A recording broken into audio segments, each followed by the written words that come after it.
Olá, eu vou resolver essa questão se A é igual a x, tal que x pertence a R, sendo que x sobre x menos um sobre x ao quadrado maior do que um.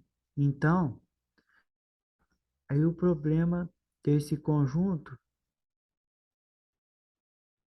para eu achar os valores do x, eu preciso calcular, fazer o cálculo dessa inequação. A inequação é x sobre x menos um sobre x ao quadrado. Eu vou tirar esse um aqui do segundo membro. Aí vai ficar menos um maior do que zero. Agora eu vou deixar essa parte do primeiro membro em uma única fração. Para isso, eu tenho que tirar o denominador comum. Como os denominadores são primos entre si, ou seja, só tem um divisor comum, o 1, o denominador comum vai ser o produto desses dois polinômios aqui, x ao quadrado vezes x menos um. Agora, eu vou calcular o novo numerador. Só fazer x ao quadrado vezes x menos um dividido por x menos um, que vai dar x ao quadrado. Eu multiplico por x. Repito o mesmo processo.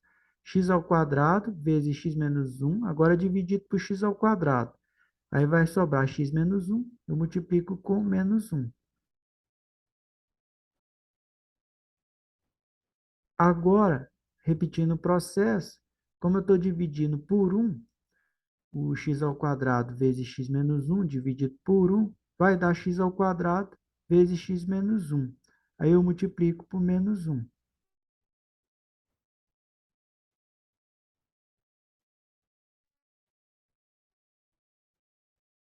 Agora eu vou fazer as operações no numerador. X vezes x ao quadrado é x ao cubo. Faço aqui a propriedade distributiva, menos x, ou melhor, menos um vezes x, menos x. Menos um vezes menos um, mais um. Menos um vezes x ao quadrado, menos x ao quadrado, vezes x, menos x ao cubo. Menos x ao quadrado vezes menos um, mais x ao quadrado.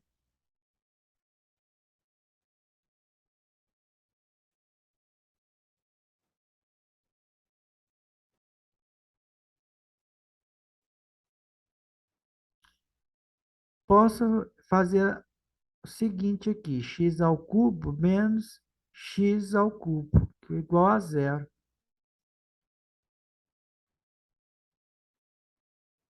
A inequação vai ficar dessa forma. Vou deixar o numerador na forma canônica, que é colocar os termos de maior grau vindo primeiro. Aí, x ao quadrado menos x e o mais um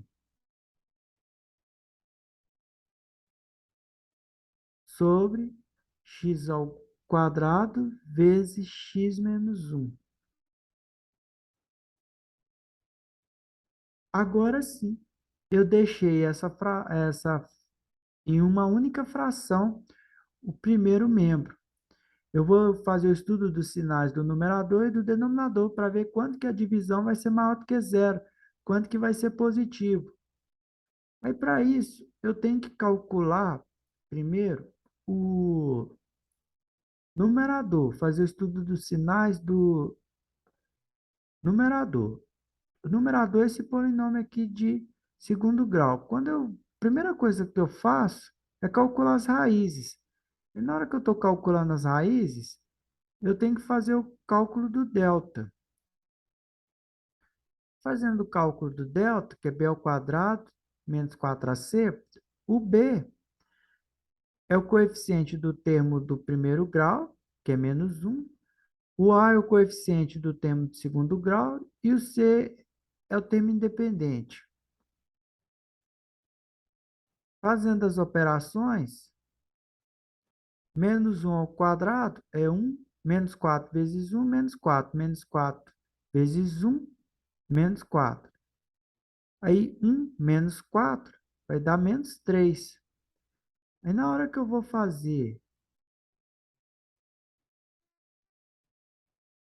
o gráfico desse polinômio de segundo grau, como é um polinômio de segundo grau, vai ter o formato de uma parábola. E a parábola vai ter a concavidade voltada para cima, porque o coeficiente do termo de segundo grau é positivo. Só que não vai tocar em nenhum ponto no eixo x, porque como o delta é negativo, não vai ter raiz. E como não vai ter raiz, não vai ter nenhum valor que vai tocar no eixo x, quando esse polinômio vai ser igual a zero.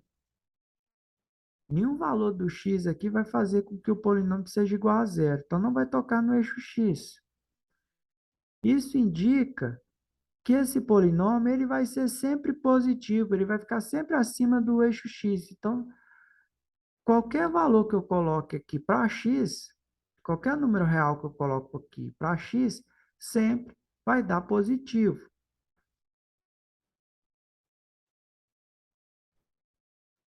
Aí nessa fração aqui, eu já sei que o numerador é sempre positivo. Qual que vai ser o sinal que vai fazer com que a divisão seja maior do que zero, positivo? A divisão, o denominador aqui tem que ser positivo também. Assim, o x ao quadrado vezes x menos 1 tem que ser maior do que zero, tem que ser positivo. Só que o x ao quadrado ele já é positivo. Ele já é maior do que zero. Aí eu tenho que calcular esse sinal aqui. Se um dos fatores já é positivo, qual que vai ser o sinal do outro fator que vai fazer com que o produto seja maior do que zero, que seja positivo? Aí aqui tem que ser positivo também. Aí o x menos 1 tem que ser maior do que zero. Aí observe que, no final das contas, essa inequação toda, eu devo calcular só isso para saber a solução. O x tem que ser maior do que 1, o x menos 1 tem que ser maior do que zero, implica que o x tem que ser maior do que 1. Aí a solução, como deu intervalo, vai ser intervalo aberto de 1, porque o 1 não pode ser incluso, não pode ser igual a 1, então é intervalo aberto. E como o x ele aceita qualquer valor maior do que 1, aí eu vou colocar um mais infinito. O mais infinito, o intervalo vai ser encerrado com o sinal de aberto aqui também. Aí, analisando as alternativas, tem a letra C,